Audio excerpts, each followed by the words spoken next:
Assalamualaikum warahmatullahi wabarakatuh. Apa kabar sahabat semuanya? Semoga sahabat di saat menyaksikan video ini dalam keadaan sehat walafiat. Amin. Awali dengan kebiasaan memberi.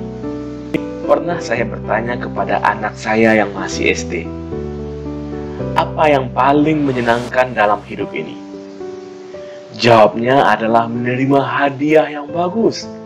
Bukan hanya pada hari ulang tahun, tetapi kalau bisa menerima hadiah setiap hari. Itulah jawaban dari anak saya. Menerima hadiah dari orang lain pasti sangat menyenangkan. Tidak hanya bagi anak-anak, siapapun Anda, apakah orang tua, orang muda, orang kaya, orang miskin, direktur ataupun karyawan, tentu merasa senang menerima hadiah atau sesuatu dari orang lain. Apalagi kalau hadiah itu adalah sesuatu yang memang kita harapkan dan sesuatu yang kita tunggu-tunggu. Inilah momen paling menyenangkan. Dan inilah perasaan dari sisi seseorang yang menerima sesuatu dari pemberian orang lain. Nah, bagaimana dengan seseorang yang memberikan sesuatu kepada orang lain? Perasaan apa yang dirasakannya? Apa imbalan yang akan didapatkannya? Seringkali orang salah mengartikan memberikan sesuatu, kemudian berharap segera mendapatkan imbalan dari orang lain. Ini adalah prinsip yang salah, yang dapat menghilangkan nilai dari pemberian itu. Kenapa? Karena tidak melakukan dengan seikhlas hati. Prinsip mendahulukan kebijakan memberi, bukan menunggu dan meminta, adalah prinsip melepaskan energi kebaikan dari dalam diri.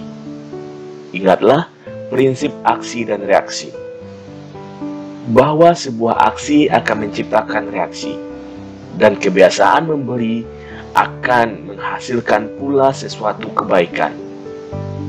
Ini adalah prinsip investasi kepercayaan, yakni berupa meningkatnya energi kepercayaan dari orang lain.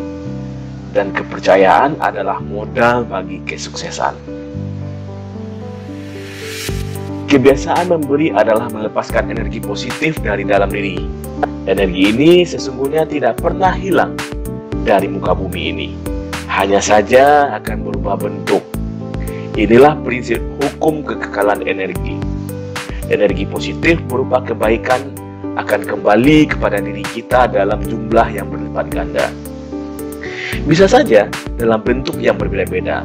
Misalnya, mendapatkan kebahagiaan hati, kesenangan batin yang menyentuh aspek spiritual, kemudian hidup lebih ringan, kemudahan-kemudahan yang didapatkan, rezeki atau ditolong oleh orang lain. Timbul pertanyaan, apa sih yang harus diberikan? Kemudian, apa sih yang harus dibagikan? Banyak hal yang dapat diberikan kepada orang lain selain dari harta dan uang. Di antaranya, penghargaan kepada orang lain, perhatian yang tulus, mendengarkan orang lain bicara, menjadikan orang lain merasa penting di hadapan kita. Kemudian juga bisa pujian kepada orang lain, menolong orang yang memerlukan bantuan, berbagi pengalaman atau pengetahuan, berbagi semangat dan motivasi, bahkan bisa mengerti perasaan orang lain. Dan masih banyak contoh-contoh yang lain yang bisa kita berikan kepada orang selain dari harta dan uang. Sahabat semuanya, kalau kita ingin mendapatkan kemudahan, kesuksesan dan kebahagiaan di dalam hidup, awalilah dengan kebiasaan memberi, bukan meminta atau menunggu. Lakukan hal ini menjadi kebiasaan dan rasakan kehidupan akan memberikan banyak kemudahan yang tidak terduga dari diri kita. Ayo kita mulai dari sekarang untuk dapat memberi kepada orang lain.